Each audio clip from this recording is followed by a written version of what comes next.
Hello Asia friends, welcome to Asia. Jingyi's latest drama with Liu Xueyi in Blossom has just finished broadcasting. This Chinese costume drama was recorded as the fastest series to pass 10,000 viewers on the Youku platform in early 2024. In Blossom features a thriller genre with a unique case and added quite interesting romance. In this video, I will tell you the plot of the entire story of this drama. Han Yue, the illegitimate son of the Minister of Justice Pan Jin, has a childhood fiancé authorized by the emperor. But because of her father's fear, Pan Yue and her fiancé were separated and her whereabouts were unknown. Han Yue asked his father who knew where she was, but his father always refused to tell him. Han Yue then disrupted his father's plan to match Liu Qing, Commander Princess Changlo, with Pan Yue's little brother Pan Hui. Instead of liking Pan Hui, Pan Yue made Princess Changlo admire his abilities. Because of his behavior, Pan Jin surrendered to Pan Yue and told Pan Yue the whereabouts of his fiancée. Han Yue immediately went to Heyang, the city where his fiancée Yang Chai-wei lived, and there she worked as an undertaker. Apart from being an undertaker, it turns out that Yang Chai-wei is also talented in autopsying corpses. And it was revealed that 10 years ago, Yang Chai-wei's father and mother were murdered, and Yang Chai-wei survived with cuts on her face. When she was safe, Yang Chai-wei once looked for Pan Yue at her residence, but the house guard said that Pan Yue did not want to have anything to do with her anymore.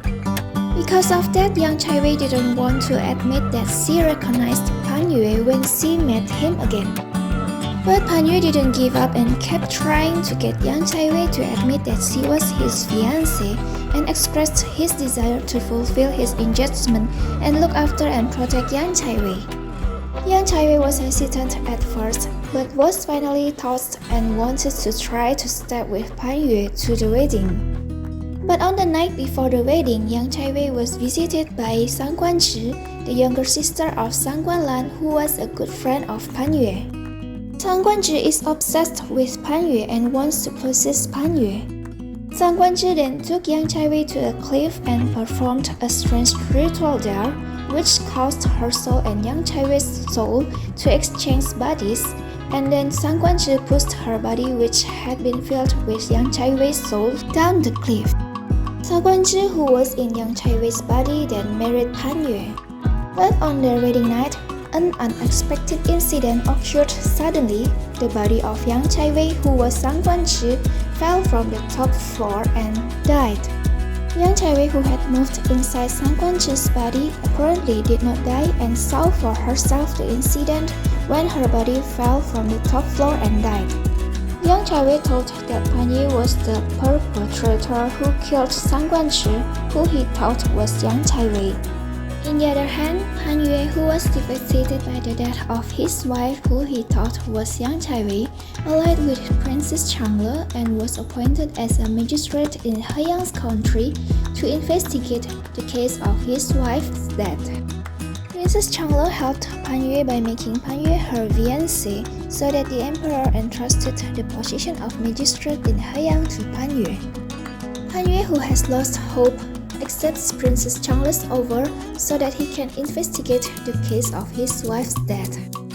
Yang Chai-wei, who saw with her own eyes the tragic incident of her body containing Sang Guanzhi's soul, suspected that it was Pan Yue who had planned from the start to kill Yang Chai-wei so that he could be unjust to Princess Changlo. Yang Chai-wei also tried to investigate the case of her death by asking permission from Sang Guanlan, who thought Yang Chai-wei was unconscious to stay at Heyang. Sang Guanlan then allowed Yang Chai-wei to stay at the Pan Yue residence to work as a magistrate's assistant. Together, Pan Yue and Yang Chai-wei investigated the case of Yang Chai-wei's death, and it was discovered that Yang Chai-wei had mistaken Pan Yue, and that Pan Yue was not the perpetrator of her murder. And it was also revealed that the fake Yang Chai-wei's killer was from the same organization that had killed Yang Chai-wei's parents. Han Yue and Yang Chaiwei then investigate many cases together, which show them a report organization that committed many acts of murder and illegal salt corruption. This report organization have 5 token pieces which are puzzles held by their subordinates according to their serial numbers.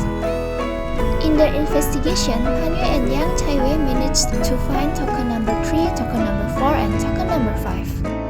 However, in the midst of the many cases they investigated, Han Yue then realized that the current Sangwon-ju was Yang Chaiwei because of the drastic change in Sangwon-ju's character and her action that reminded him of their childhood moments. They then confessed their feelings for each other and once again entered into a loving relationship. From Han Yue and Yang Chaiwei, in investigating various cases, they were assisted by Yang Chaiwei's friends Zhuo Lanjiang and Bai Xiaosheng. Zhuo Lanjiang was the son of one of the subordinates of the revolt organization.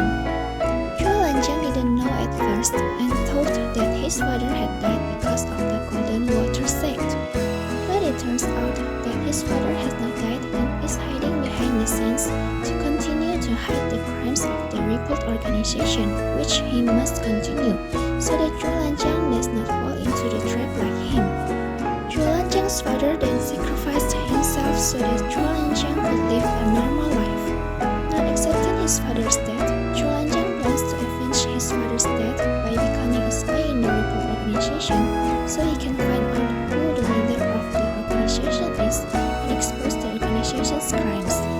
Zhuo Lanjiang initially thought he liked Yang Chaiwei and approached Yang Chaiwei to have a relationship with her, but Yang Chaiwei only considered Zhuo Lanjiang as her good friend.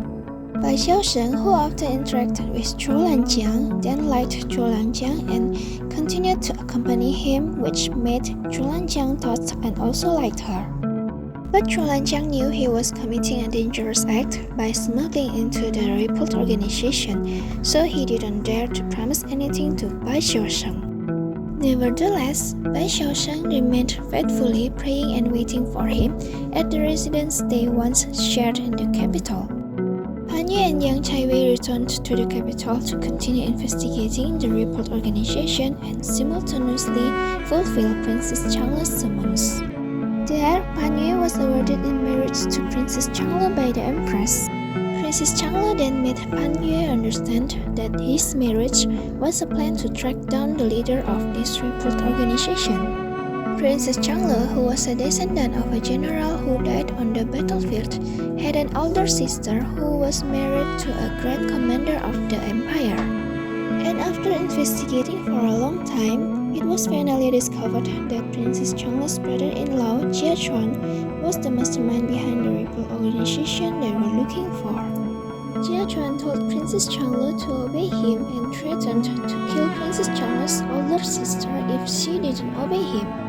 Princess Changle was forced to commit suicide in front of Yang Chaiwei, making Yang Chaiwei immediately become a suspect. But fortunately, Han Yue and Song Guanlan allied themselves and carried out a great plan and succeeded in helping Yang Chaiwei escape. On the other hand, Zhuo Lanjiang tried and succeeded in finding evidence of the organization's revolt creature, which could be used as evidence to arrest Jia Chuan. But unfortunately, Zhuo Lanjiang was caught, tortured, and killed by Jia Chuan. Before his death, Zhuo Lanjiang told Jia Chuan's subordinate Master Chen to bring his body back to Bai Xiaosheng, and his body was then delivered back to Bai Xiaosheng. At Jia Chuan's enthronement as Grand Marshal, Han Yue and Yang Chaiwei exposed Jia Chuan's crimes in front of the Empress. Initially, Han Yue and Yang Chaiwei were cornered by the evidence of letters and witnesses they provided, until Yang Chaiwei was allowed to autopsy Zhuo Lanjiang's body in front of the Empress and learned that Zhuo Lanjiang had left puncture marks on his body to show where the organization's revolt ledger was hidden in Jia Chuan's residence. Jia Chuan, who did not expect that his crime would be discovered, was shot and killed by his own wife, Princess Changle's older sister. In this way, the investigation into the death of Yang Chaiwei's parents was completed and the crime of the revolt organization ended. But But at the end of the story, the audience is presented with curiosity because the organization's Ripple token that Judge Chuan owns is token number 2. This begs the question, who is the number 1 token holder in the Ripple organization, who at the end of the story places the token part complete with the other tokens. In Blossom, with 32 episodes featuring this interesting detective story, raises the question for the audience, will this drama be presented with a second season? What do you think? Please write your comments in the comment column. Thank you for watching JP Asia. See you in the next video. Bye bye.